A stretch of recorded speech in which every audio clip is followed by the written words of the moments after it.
Hey guys, Jesse here, and today I'll be taking a look at my recently completed MG Gog. And as you can see, he's far too big for my regular reviewing setup, so I'll have to find a new solution for that soon, but for today we're just gonna use my regular one, just kind of pulled back. And I also got a turntable recently, so let's go ahead and get that started up. Just take a 360 look at him. And I find it kind of ironic that I mainly build 1 to 100 scaled kits, master grades or even no grades, and yet the only thing I've covered on this channel really are high grades. But I don't know, I just kind of got into my sort of high grade building spree around the time I decided to start making Gunpla videos on my YouTube channel.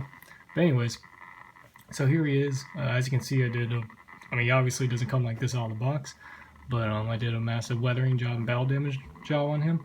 And as I mentioned in my last video, if you missed it, I wanted to sort of change up how I did reviews.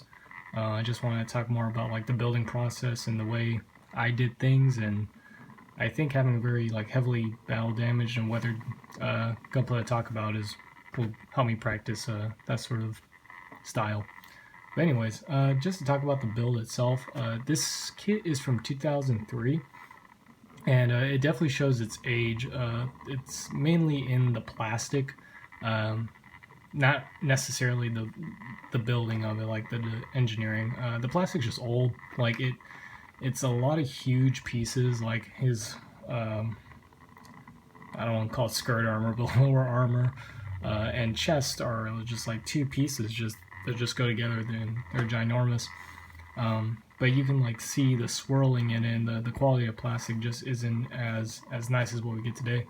And also the inner frame is ABS plastic, or the very small amount of inner frame in there is ABS plastic, so it's very hard and kind of hard to work with.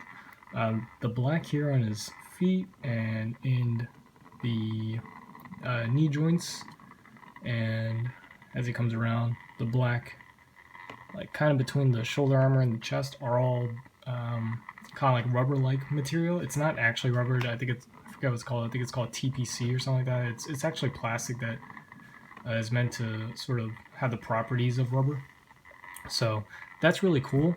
He's in an aquatic suit, so having these sort of rubber-like protection around places that might get water in him that would mess up the mechanics. That's just a really cool detail. I mean, overall, this is a really good representation of the Gog.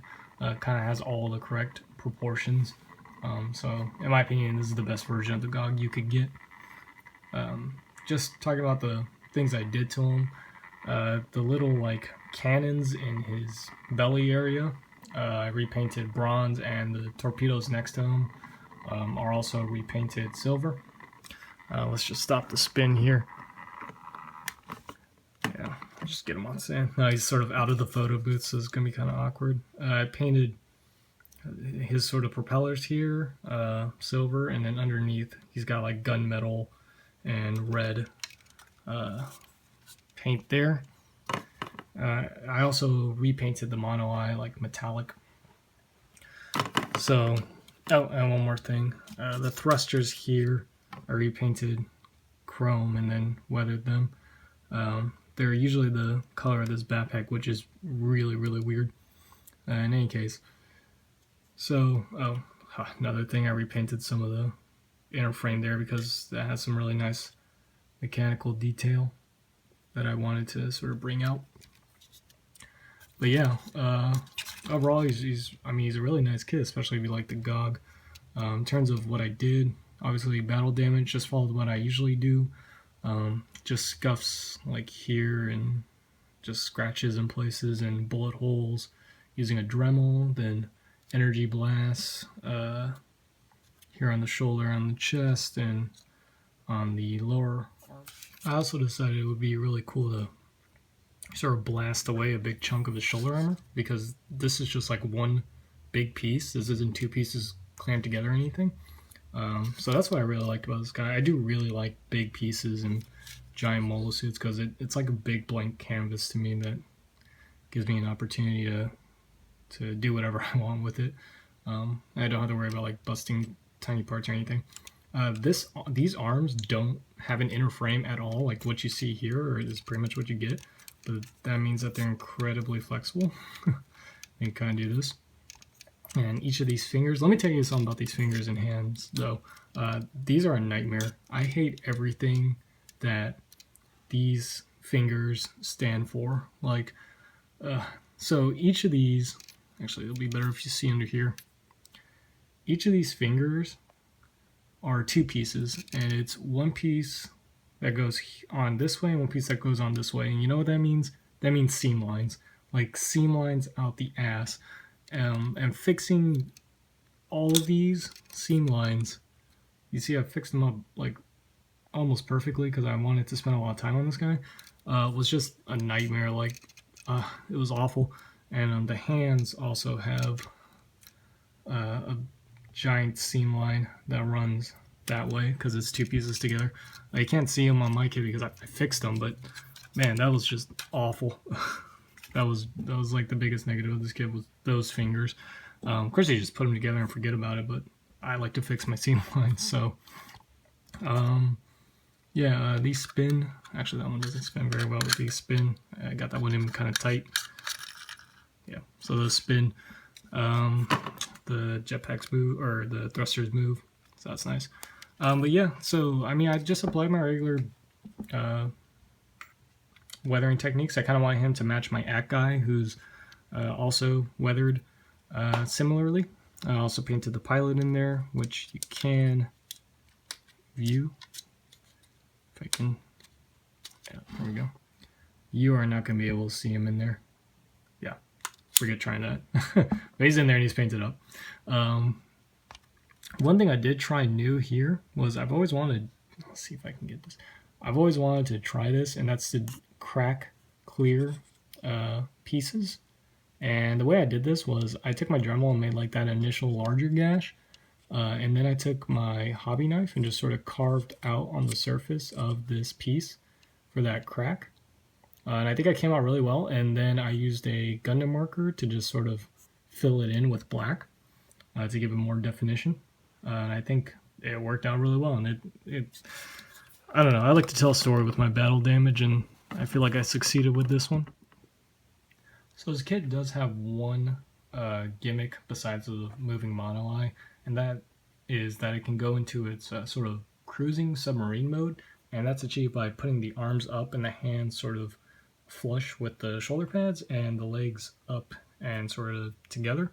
Now I can't do it with the legs because my legs are kind of stuck. I think it's because of paint or something, like they won't go in, but I can definitely do it with the arms. So in here you've got this little like mechanic, and then the chest is for the most part hollow, and that allows you to push in the arm like this, fold up the hand, and then you've kind of got this thing going on. And then you can do the same with the other side. Of course, mine's going to look a little strange because I have a battle damage, but there you go. I mean, it's silly, but you can do it. Yeah, so there's that, and you can around. But in any case, he's gonna go right next to my ACK guy, and they're gonna fit in quite perfectly. Now I'm probably planning on getting a Gogg just to complete the holy trinity of aquatic mobile suits from UC. But yeah, despite his age, when you put them all together, he looks really good, but definitely suggest doing something interesting with him because otherwise he's quite plain. And definitely top coat him because that plastic looks pretty awful. In terms of panel lines, I mean, there's very few. Those linkages in the arm have quite a lot of opportunities for panel lining, but and these large blacks. I wouldn't blame you if you didn't panel line this guy, to be honest. He probably doesn't really need it. The mono eye does move, of course. It's a master grade. And in terms of decals, you get really good decals, in my opinion. They're very subtle, just like numbers here and there. They give you, my favorite one is the one on the shoulder. That's a ranking. They give you two different rankings. You can put it, they're supposed to go on both shoulders, but I just put on one. Let's see, yeah, back here, same deal. Most of these are transfers. Some of these are stickers, and the stickers are, I mean, they're okay. It's a bit of a testament to the age of this guy. The stickers are not very well cut, but they're fine. So yeah, that sort of wraps up my review of the MG Gog. If you like the Gog, this is definitely the best version of it you're gonna get. It's also a really good kit if you want to practice some techniques or weathering techniques, because it has such huge pieces that it's, like I said earlier, it's like a blank canvas. So you can really go absolutely crazy with this guy. The only problem I really had are those fingers. Like those are awful, awful seam lines, and if you don't clean them up, they just do. They look awful if you don't clean them up. But yeah, I'm really pleased with how this kit came out, and I'm glad I bought them. So thanks for watching, and I'll catch you all next time.